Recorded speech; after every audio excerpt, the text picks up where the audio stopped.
Annabelle was the focus of a case that famed paranormal investigators Ed and Lorraine Warren took part in during the early 1970s, and is highlighted in the book The Demonologist.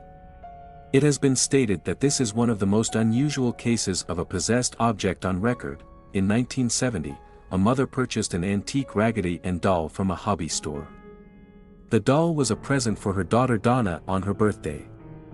Donna, at the time, was a student in college, preparing to graduate with her nursing degree, and resided in a tiny apartment with her roommate Angie, a nurse as well.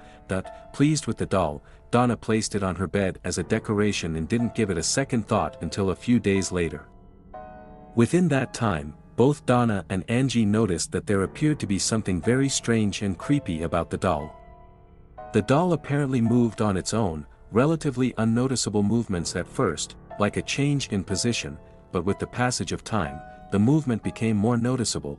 Donna and Angie would come home to find the doll in a completely different room from which they had left it. Sometimes the doll would be found cross-legged on the couch with its arms folded, other times it was found upright, standing on its feet, leaning against a chair in the dining room. Several times Donna, placing the doll on the couch before leaving for work, would return home to find the doll back in her room on the bed with the door closed. The medium, one night Donna came home to find the doll had moved again, this time it was on her bed.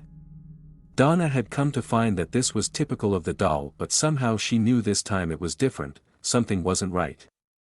A sense of fear came over her when she inspected the doll and saw what looked like blood drops on the back of its hands and its chest. Seemingly, from nowhere, a red liquid had appeared on the doll. Scared and desperate, Donna and Angie decided it was time to seek expert advice.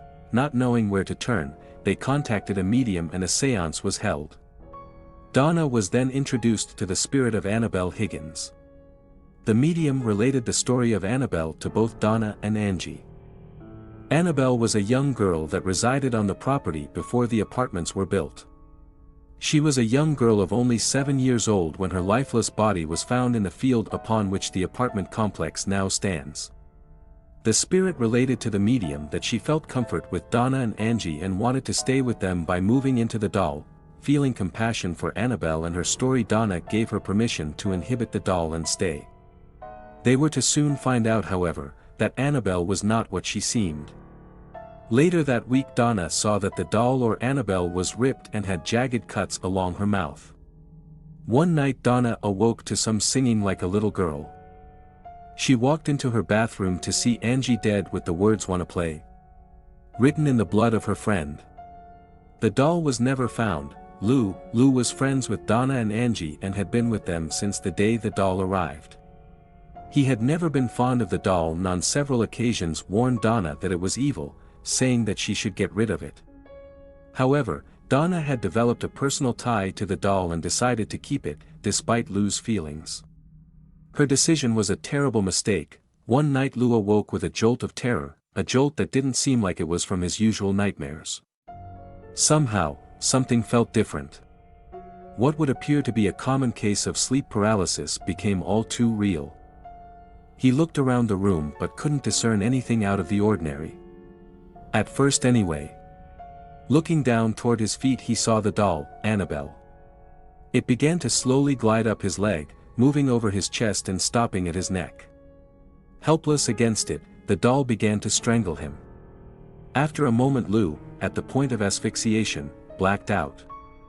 He awoke the next morning, certain it wasn't an ordinary night terror, and was determined to rid himself of that doll and the spirit that possessed it. Preparing for a road trip the next day, Lou and Donna were reading over maps alone in her apartment.